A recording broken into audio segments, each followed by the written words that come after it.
It's March 1983, a very big year for Australia. Bob Hawke sweeps to power. My overwhelming obligation is to the people of Australia. There's triumph at the America's Cup. The longest winning streak in sporting history was broken. The Australians had done it. And in London, a young Prince Charles with his little-known bride Diana take off for Australia for the improbable first stop of Alice Springs. So the royal couple and baby William are on their way. And while the weather in Alice Springs tomorrow may be uncertain, there's no doubt about the warmth of the welcome that awaits them in Alice and across Australia. But in truth, Diana is flying into history. After Australia, her life will never be the same. The couple circled the arena to the kind of reception normally reserved in this age group for pop stars. In the space of a short few weeks, she will transform into a royal superstar unlike any the world has seen. For 4 decades, the footage from Diana's first ever royal tour has gathered dust in Channel 7's film archive.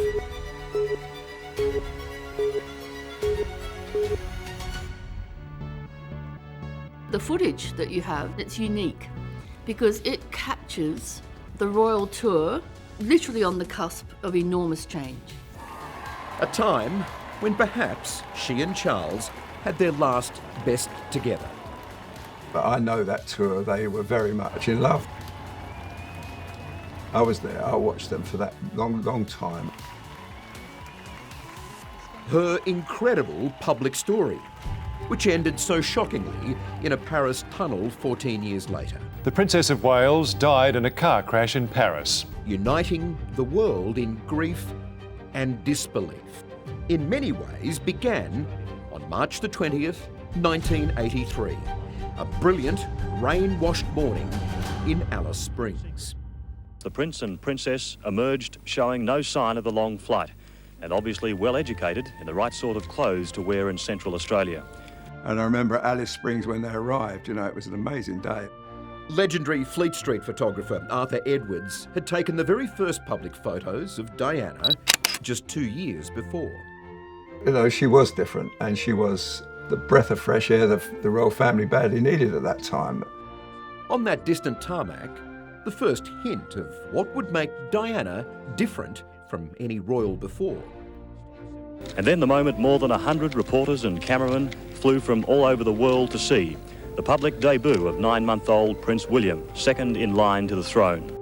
The little prince who'd also made the gruelling journey at his mother's insistence. So the decision to bring William on this tour of Australia was crucial because, of course, we know that it was absolutely something that Diana insisted on. She was not going to leave her 9-month-old baby at home for 6 weeks, and so William had to come. For the palace, and I think also for the Queen, for Elizabeth, this was a pretty shocking request.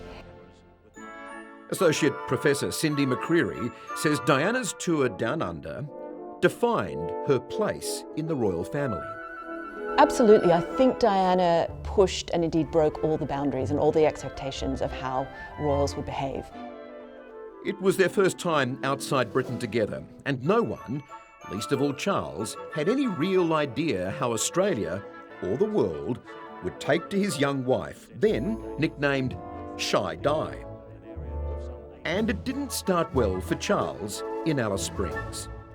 But we thought it was rather appropriate to start here in the centre of Australia. After all, the centre of the wheel is what helps the spokes on the outside to go round. His awkward metaphor left Diana unimpressed. The question there was, has Prince William a little bike yet? But she instantly became the people's princess. Stephen, he hasn't got one yet. We think he's a bit small. But perhaps when he's your age and size, we might get him one.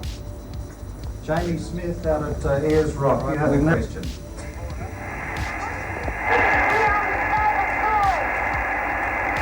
Does Prince William have a favourite toy?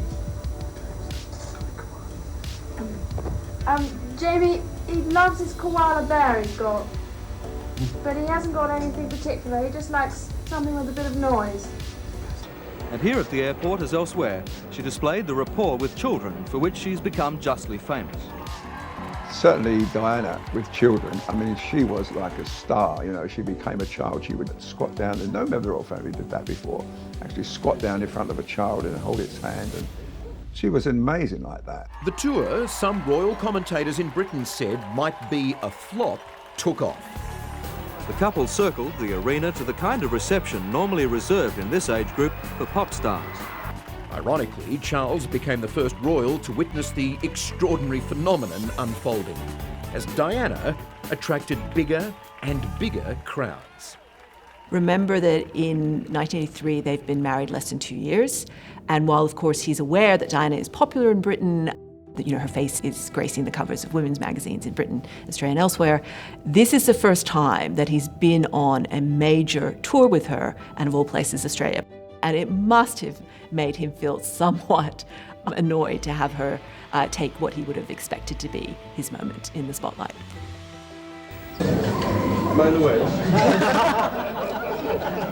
Thank you. He was a little peeved because all the photographers, all we wanted was Diana, Diana, Diana.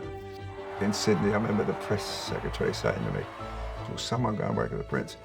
The square was literally overflowing with a sea of humanity, with over 6,000 people packing into every available space to see the first visit to the area by Lady Diana. He was the Prince of Wales. He was the one who had a relationship with the Australian public. She was meant to walk 2 paces behind him. The press were waving him out of the way in some of the walkabouts so that they could get a good picture of Diana. Giselle Baston is now an academic and royal expert at Flinders University. But it all began as an Adelaide schoolgirl caught up in the public adoration of Diana. Every schoolgirl and many people around this country were following the tour day by day through the press, cutting out the pictures, sticking them on our school books, and looking at every single thing that she wore. She just seemed to form a cult following. Even moments staged by the media for Prince Charles somehow seemed to go wrong. And if the unscheduled splash wasn't enough, the Prince also gave us a rare look at this, the right royal bald patch. Normally the Prince's otherwise thick brown hair covers the spot, but this morning there it was for all to see. Diana, on the other hand, managed to effortlessly combine glamour with the common touch. This beautiful woman, Diana, I mean, she was a sensation. I mean, her clothes were fantastic. The way she interacted with the people, it was incredible. And I remember screaming at us, "Get out of the way, you bludgers." They were saying, "Let's see how we want to see the princess. Get out of the way, get out of the way." We haven't seen the Prince there. He's hovering in the background, I think. Yes, we have lost the Prince somewhere. The crowds were huge. I remember Brisbane, so tight. I mean, I don't think the police could get any more people in there. And the Opera House at Sydney, you know, it was like a Wembley Stadium, the amount of people there. It was just absolutely incredible, and it was all for her. Diana was a complete breath of fresh air in so many ways for the British royal family. I don't think that we can overemphasize or exaggerate her significance to the success of the royal tour. I pronounce that they be man and wife together. Although an estimated 750 million people worldwide had watched their royal wedding, Diana in the early 1980s was still very much a mystery, as was how she and Charles had actually managed to fall in love. It was very complicated, I think, because it was a relationship that started within the camera lens, and the camera lens never went away. And so, in a way, Charles and Diana never really even got to know each other very well. They had met 13 times, according to Diana, before they married. 13 times. Strangely enough, their Australian tour also provided a chance for them to be alone every weekend with baby William at this beautiful rural property of Woomagama in New South Wales, where Arthur Edwards feels their love, however briefly, rekindled. I just know that those weekends must have been very special for them with their little boy, and just peaceful and quiet, and nobody bothered, no one went near the place. It was just absolutely joyful for them. Ladies and gentlemen, the last time I was here was 2 years ago, in 1981, shortly before we were married.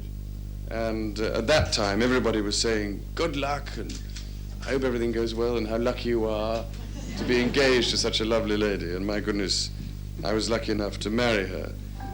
Their affection would be on its most public display at this royal ball at Sydney's Wentworth Hotel.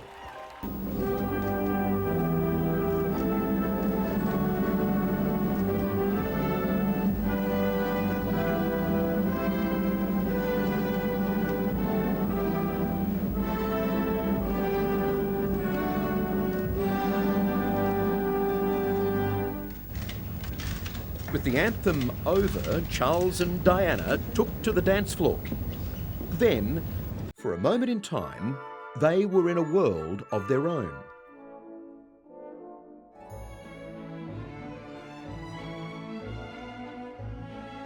Great dancers, yeah. I mean, both very good dancers.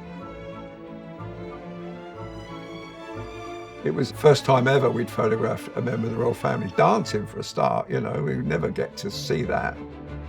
These were perhaps some of the last times they were happy together, before their personal traumas that would finally end their marriage and this royal fairy tale. But those 4 weeks in Australia changed the public face of the royal family forever. Now, that face was Diana. She had conquered Australia and arrived on the world stage. She became almost unknown to the most amazing, most well-known person in the probably world. After probably her and Mother Teresa were the women of the 20th century. Arthur Edwards never expected to outlive the beautiful young woman he'd been sent to photograph one day in September 1980, who became a global phenomenon and whose death came so suddenly. God. Oh, I mean, it was terrible. It was terrible. All you could hear was people sobbing. I mean, I'll never forget it as long as I live that day. That scene, that occasion.